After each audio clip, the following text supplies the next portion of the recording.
ሰላም ውድ ቤተሰቦቼ እንደምን አላችሁ? እንደምን እስከ ሰዓት ደረሳችሁ? እንኳን ወደ ቻናሌ በሰላም መጣችሁ። ውድ ቤተሰቦቼ በዛሬው ቆይታችን በአዳዲስ ቪዲዮ በአዳዲስ መረጃ በሚያነቁ በሚያበረታቱ ትምህርቶች ተገናኝተናል። እስከ ፕሮግራሙ ፍጻሜ ድረስ ከኔ ጋር ከቆያችሁ ብዙ ነገር እንማማራለን። ቪዲዮውን ስትጀምሩ ላይክ አድርጋችሁ ጀምሩ። በቀጥታ ወደ ዛሬው መርሃ ግብራችን እንሄዳለን።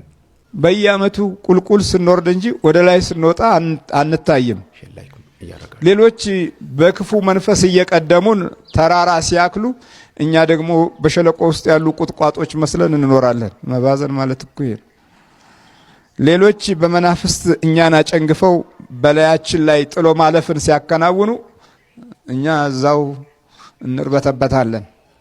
ሁሉ ነገር አልበቃ ብሎን ሁሉ ነገር አስቸጋሪ ሆኖብን አንዳንድ ጊዜም ለምደነው ስለሆነ በቃ ይለመዳል እኮ።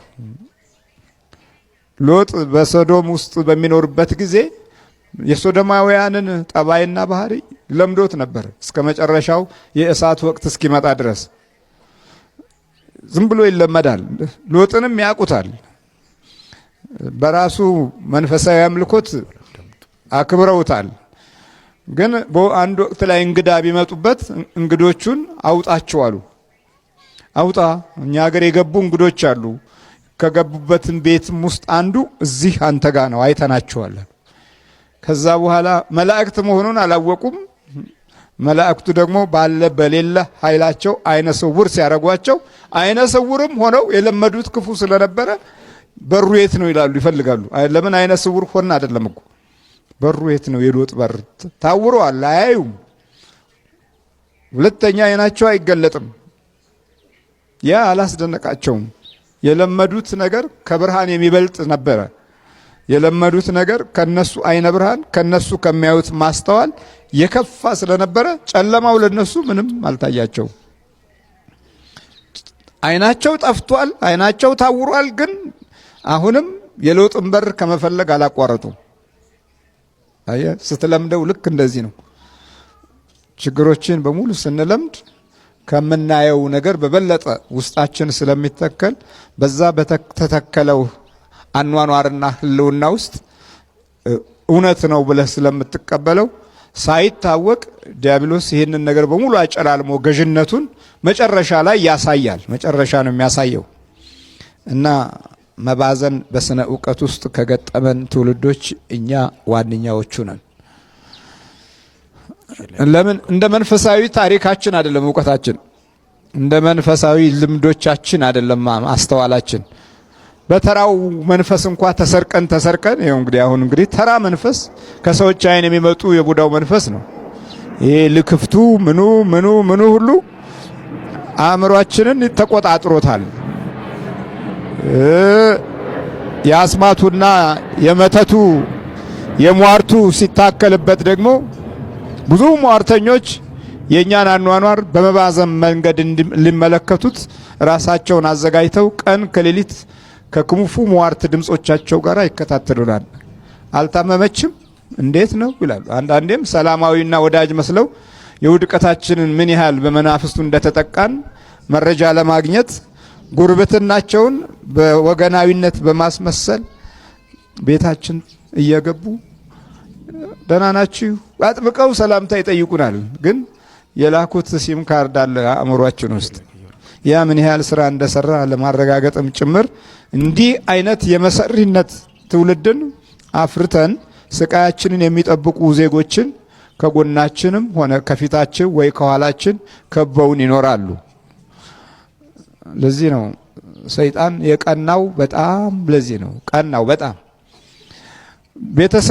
ለቤተሰቡ በሰይጣን ጨካኝ መንገድ ከሄደ በስጋ የሥላሴ ፍጡር ካራራ ይሄ ወደቀው ዲያብሎስ ደግሞ ሊራራ አይችልም። እንደውም ጠበቅ ይላል፣ የበለጠ ይጠምቃል። ለምን? ከሰው ያገኘው ርራዬ ማጣት ወንጀል ከኔ በልጧል ሰው ማለት ነው ብሎ ያስብበታል። ስለዚህ ወደ ሰውነት ውስጥ በሚገባበት ጊዜ ቶሎ አይወጣም። የሥላሴ ፍጡር ካራራ በሱ በተፈጥሮ የወደቀው ክፉ ጠላት እንዴት ሊራራ ይችላል? እና በአኗኗራችን ውስጥም በስነ ዕውቀታችንም ውስጥ መባዘን የተለመደ እጣችን ሆኗል። እንግዲህ በስነ ዕውቀቱ ባዝነን አምላክ የለሽ ሆነን ትምህርቶቻችንም ፋይዳ ያጡ፣ ወደ ስነ ልቦና የማይስማሙ፣ ከማቴሪያል ላይ ደርቀው የሚቀሩ፣ በውስጠኛው ሰውነታችን የማይቀመጡ ናቸው። ድሮ አባቶቻችን ገና በ10 ዓመት የተነገራቸውን ምክር 60 ዓመትና 70 ዓመት ሙሉ ያወሩታል። አይረሱትም፣ ያስታውሱታል። እናንተም ብትሆኑ አሁን በእድሜ ወደ 60 ዓመት የተጠጋችሁ በ60 ዓመት የነበረው አእምሯችን አሁን ስንፈልገው እናገኘዋለን። ግን አሁን በ2000 እና በ80ዎቹ ወይም ደግሞ በ90ዎቹ አካባቢ ላይ ለሆነው ነገር ግን ውስጣችን አይመለከተውም፣ ረስቷል፣ ትቶታል። የአእምሮችን ሚሞሪ አይሰራም። የቀድሞውን ግን ያስታውሳል። ቀኗ ሁሉ ወይ የተጎዳንበት ይሁን ወይ የተደሰትንበት ወይ የፈነጠዝንበት ይሁን ወይ የዘለልንበት ያችን ያስታውሳል። የዚህኛው ዘመን ሪከርድ እየተበላሸ ነው የመጣው፣ አልማዙ እያለቀ ነው የመጣው እና መባዘን በጣም በዝቶብናል። ለምንድን ነው ቢባል በዚህኛው ክፍለ ጊዜ ከመንፈስ ቅዱስ ጋር ስለማናስተውል ነው። ከእግዚአብሔር መንፈሳዊ በረከት ጋር ስለማናስተውለው ነው። አጋዥ ኃይላችን መንፈስ ቅዱስ መሆን ሲያቅተው አናገኘውም። ሁሌ እንደባዘን ነው ማለት ነው። እዚህ ጋር ባዘነ የሚለው በግ እኮ የሰው ልጅ የአዳምን ዘር ነው። ግን እንዲህ በማባዘን ውስጥ ሌላ ኃይል ያስፈልገናል። የእግዚአብሔር አምላክ ኃይል፣ የእግዚአብሔር አምላክ ፍቅር፣ የእግዚአብሔር አምላክ ፍለጋ፣ የእግዚአብሔር አምላክ ጸጋና በረከት፣ የእግዚአብሔር አምላክ ተስፋ ያስፈልገናል። ይህንን ተስፋውን ለማልማድ ገና ብዙ ዓመት የሚፈጅብን ሰዎችም አለን። አሁን ለምሳሌ አትጨነቁ በሚለው ነገር ላይ ተጨንቀው የአማኑኤል ኪኒን ምሳና ራታቸው የሆኑ ሰዎች ብዙ ናቸው። ለምን? በመንፈስ ቅዱስ ግን አትጨነቁ ይልነን ነበር። ለነገው ክፋቱ ይበቃዋል፣ ለዛሬ ግን እናንተ እንዳትጨነቁ የሰማይ ወፎችን ተመልከቱ ማለት። እነሱ አይዘሩም አያጭዱም። ሰለሞንም በጥበብ መብዛት ትልቅ ነበረ፣ ግን በምድር ላይ እንደምትታየው አበባ እንኳ ከነዚህ እንዳንዱ እንኳ እሱ አልለበሰም። ያ በአማራ አኗኗር ውስጥ ይኖር የነበረው ሰለሞን አስታውሱ ምን አለ ተጨንቆ ተጠቦ በቁመቱ ላይ ስንዝር የሚጨምር ሰው አለን። ዛሬ ሰዎች በመናፍስት ተደግፈው ጭንቀትን ኑሯቸው አድርገውታል። የጠላቶቻቸውን ምስጢር ላለመረዳት የኖሩበት ኑሮ ያመጣው ችግር ነው። በሌላ በኩል ደግሞ መንፈሳዊ ፍለጋን ለመቀበል እድሉን እናጣል። እዚሁ መተን እንኳን እኮ ማናምን ነገረኞች አለን እኮ። እዚሁ መተን የደህንነትን ጸጋ እንዳንላበስ ውስጣችንን ዘግቶ በተለያየ አይነት መንገድ አጥሮት በባዶው እንመለሳለን። ይሄ የባዘነ ትውልድ ነው። የተባዘነ ትውልድ፣ የባዘነ ልብ፣ የባዘነ አእምሮ፣ የባዘነ ሕሊና ነው። አሁን እኛ በር ላይ ጥለን መተን እኮ ነዳያን እየለመኑን ገብተን ቤተክርስቲያን ውስጥ ጧፍ እናበራለን፣ ሻማ እናበራለን። ድሃውን ረግጠ ገብተ መቅደስ ገብተ ሻማ ብታበራ የድሃው እንባ ያበራኸውን ሻማ ያጠፋዋል ይላል። ያጠፋዋል። ድሃውን ረግጠ ከሄድክ ማለት ክርስቶስ በድሃ ውስጥ አለ የለም?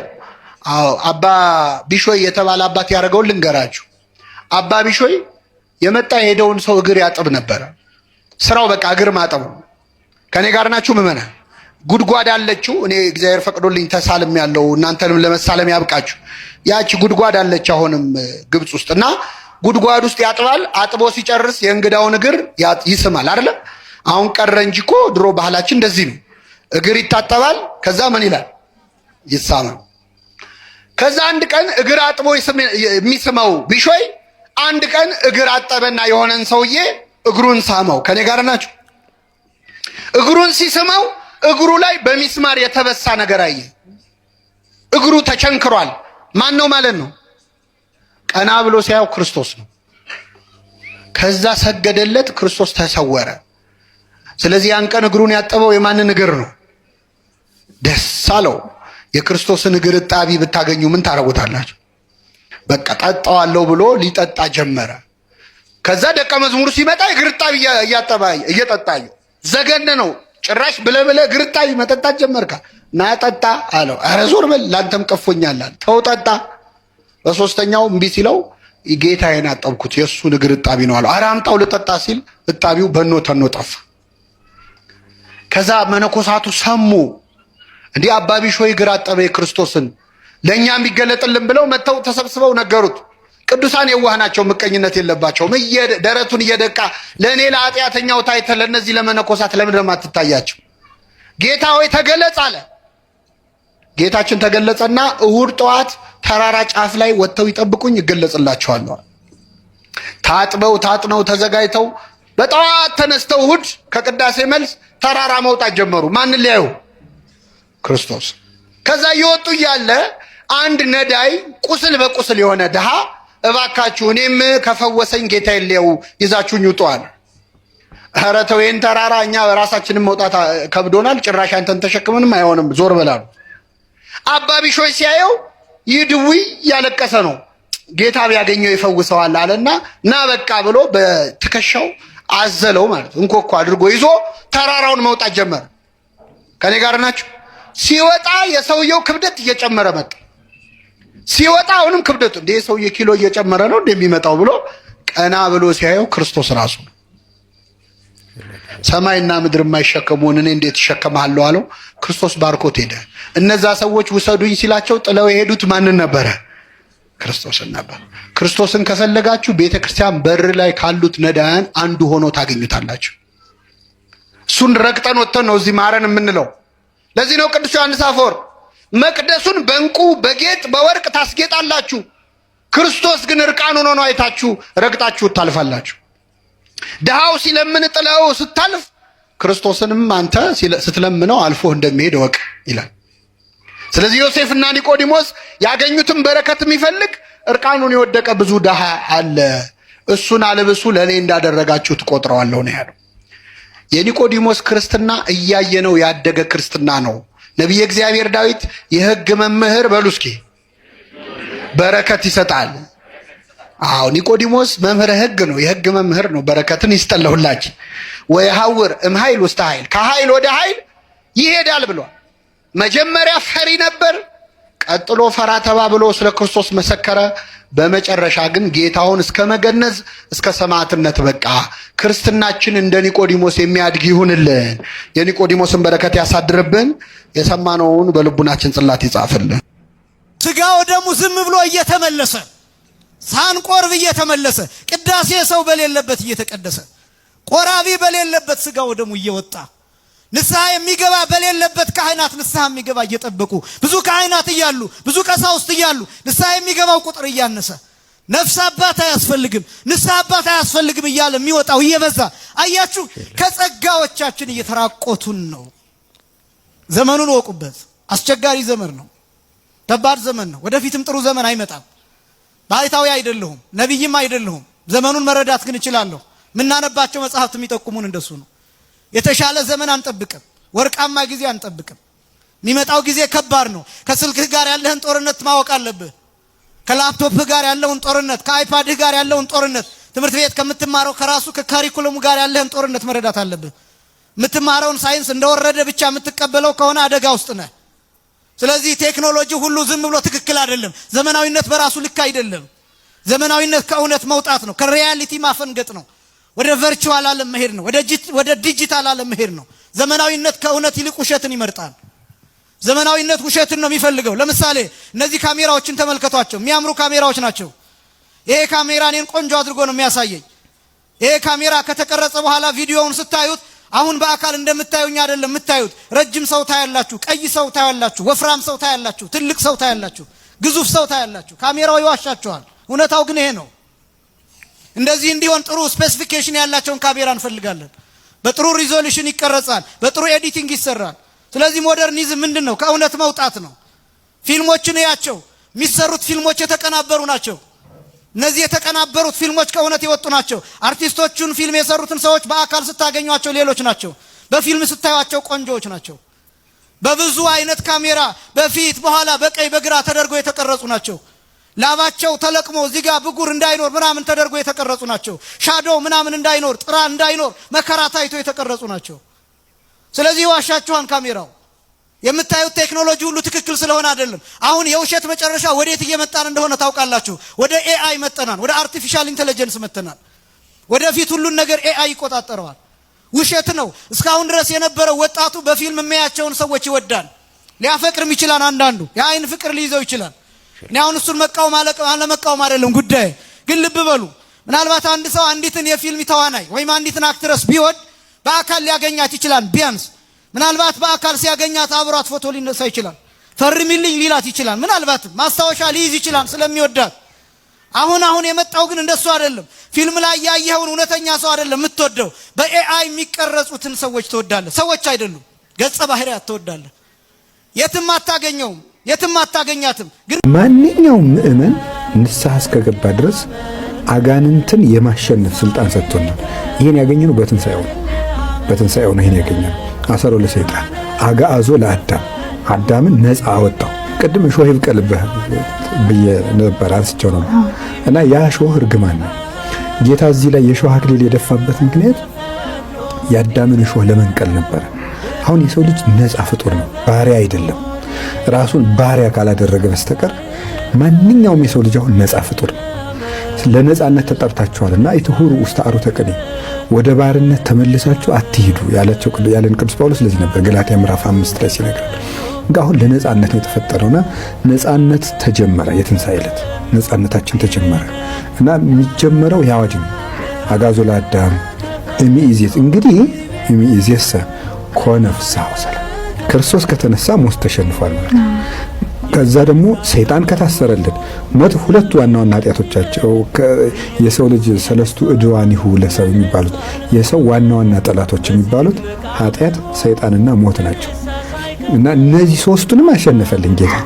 በደል የሌለበት አምላክ፣ በአንደበቱ ሐሰት በሰውነቱ ክፋት ያልሰራ አምላክ ተከሶ በመቅረብ ኃጢአትን አስተፋፈረ ኃጢአተ በዲበ ምድር ይላል ቅዱስ ቄርሎስ።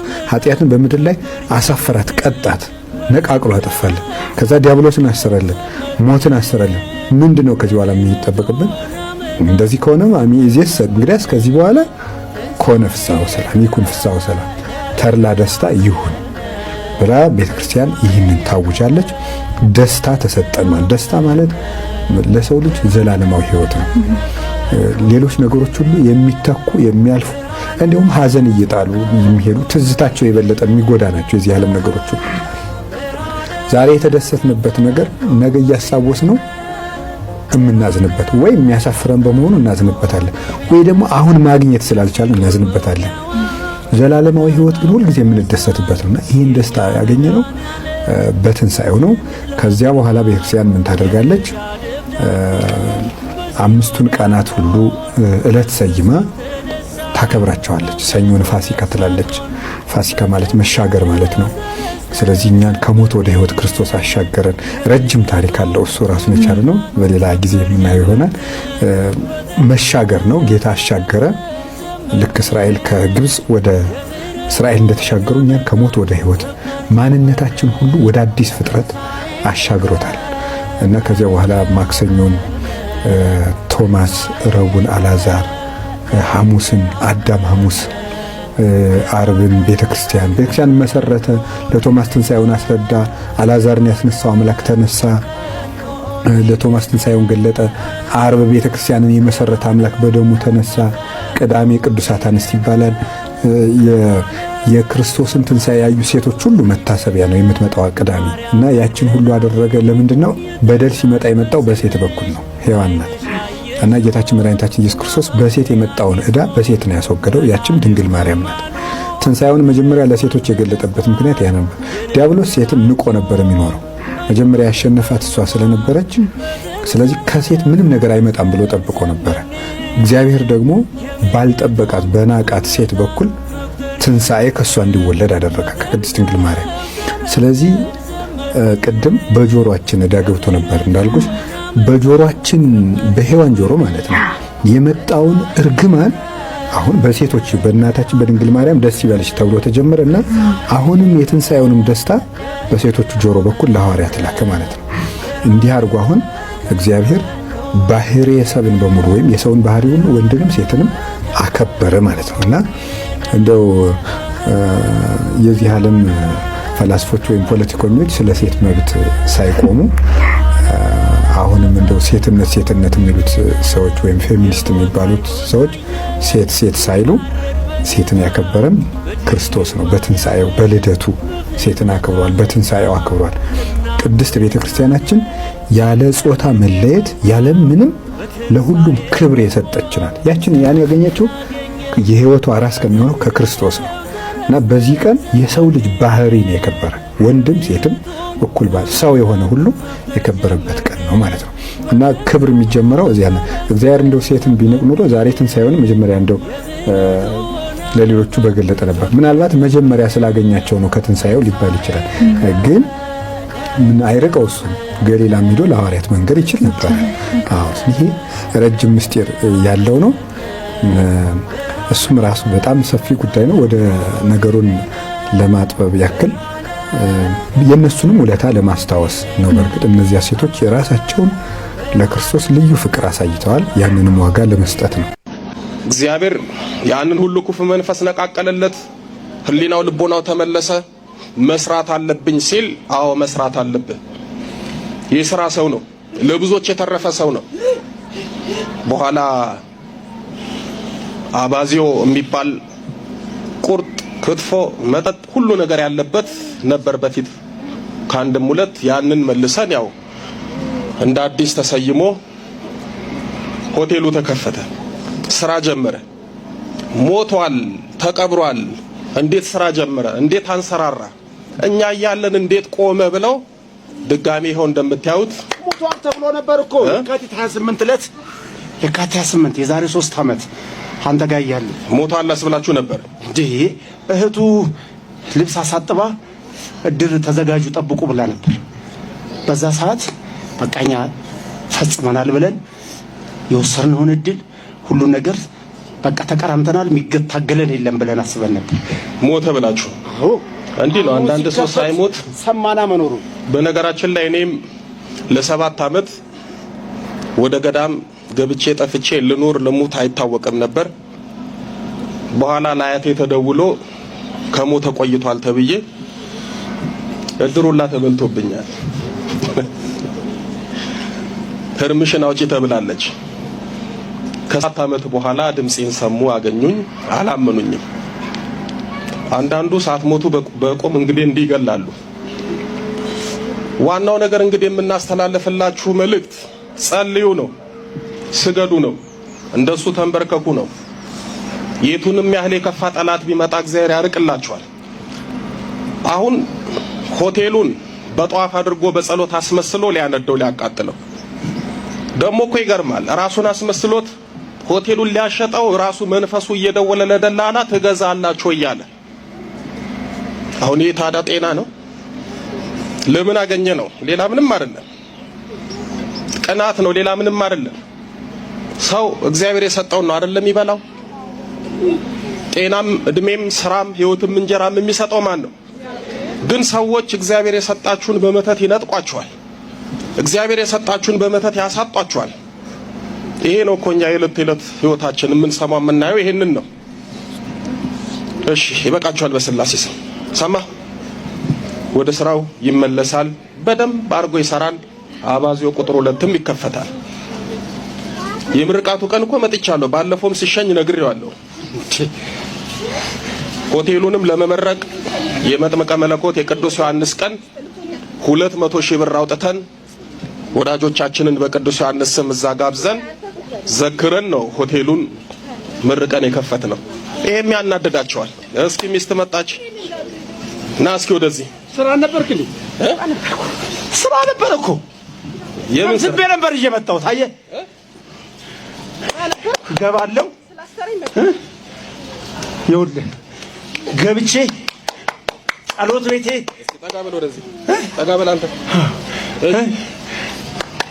እንዳይገባ እናደርገዋለን ወደ ጸሎት ቤት ውስጥ እስኪ ነግሮኛል። ምን ነበር ያደረከው? ከገባ እንደማይለቀን እንደማይፋታን እናውቃለን። መልኩን ያለቱን አንተ የምታስተምረው ትምህርት ጠቅላላ ስንንገባገብ ሽንት እናስለቅቀዋለን። መልሶ ቆይ ጸሎት ቤት ነው የምታሸኑት? ታዲያስ ስንቃጠልስ? ምን ይላል ያኔ? አይሆንም ብሎ ይገባና ታጥቦ መልሶ ከመጀመሪያው የዕለት ዓለም የሚጸለየው እሱ ከሳምንት እስከ ሳምንት እስከ ሳምንት ቆይ ራሱን እያሳወቃችሁ ነው የምታሸኑት ጸሎት ቤት? አዎ ጸሎቱን እንዲያቋርጣል እኮ አይሆንም ብሎ ነው። በስላሴ ይዣችኋለሁ። ምንም እንዳታረገው እንዳታሸናው። በዘብሩ ዳኛ በቅዱስ ገብርኤል ተገዝታችኋል። እሺ እናንተ ስራ ነበርኩኝ ያልከው? አዎ ስራ ገብቼ። የምን ስራ ነው የገባው? በጠብጠው ነበር የፈለኩት። እሱ ከዚህ ሸኝቶ ሲመጣ እኔ ቀድሜ ብጥብጥ ላረግ ነበር። የእሱ እዚህ ሲሸኝ አንተ ቤት ልጠብቅ በሷ ላይ አድረህ? አዎ ግን አልቻልኩም። በቃ ምን አድርግ ተብለህ ነው የገባው? በቃ ስንክልክል አድርጋቸው ተብዬ ነው የገባሁት። ስንክልክል አድርጋቸው በቃ ለማኝ ሆነው ይኑሩ፣ በቃ ጸበል ላይ ተጥለው ይኑሩ ነው የተባልኩት። አሁን በቅቶኛል። አስጠሉኝ ሁለቱም። ስልችት ብሎኛል። ቤቱን ማስጠልቶኛል። አስጠፋት ነበር እሷንም። ምንም አልቻልኩም። አውቄ ዘመዶቿ ጋር ማስደውዬ ብዙ ነገር አስቤ ነበር አዘጋጅቼላት፣ ግን አልቻልኩም። አሁን መሄድ ነው የምፈልገው እኔ። ባልና ሚስት ለምን ሰሩ ለምን ኖሩ እያሉ እርር የሚሉ አሉ። እናሳስረው ሁሉ ተሰሰነ ልታሳስሩት? አዎ ወንጀል እናሳስረው። ወንጀል አሰርታችሁ? አዎ ጠንስሰነ። ምንም አታመጡም። አሁን እኮ አለቀ። ሁለታችሁም ነው የምትሄዱት። ምንም አትሰሩ። ባልና ሚስት ሲጸልዩ ትርፉ ይሄ ነው። ባል ይጸልያል። የሰባት ዓመት ልጅ ዝም በል። በሰባት ዓመት ነው ዛሬ ተያዝ ነው። ዝም በል። ባል ይጸልያል። ሚስት ካልጸለየች የሱ ከተሸኘ እሷ ላይ ደግሞ ሆኖ ባልን ይፈትናል። ሚስት እየጸለየች ባል ካልጸለየ ባል ላይ ሆኖ እሷን ይፈትናል። ሁለቱ ከጸለዩ ግን መፈተን አይችልም። በጎደለበት በሰነፈበት ነው አጅር የሚገባው። ስለዚህ ባልና ሚስት መጸለይ መንበርከክ ጥቅማቸው ህይወታቸውን ይጠብቃሉ። እንዲህ አይነትም ክፉ መንፈስ ህይወታቸው ያርቃሉ። ሄዳለህ። ዝም በል። እሺ ተዘጋጅ። በስላሴ ስም ተዘጋጁ። ወጣሽ ግን ከየት መጣች? ተለያይተናል እኮ እሷ ስራ ገብታለች።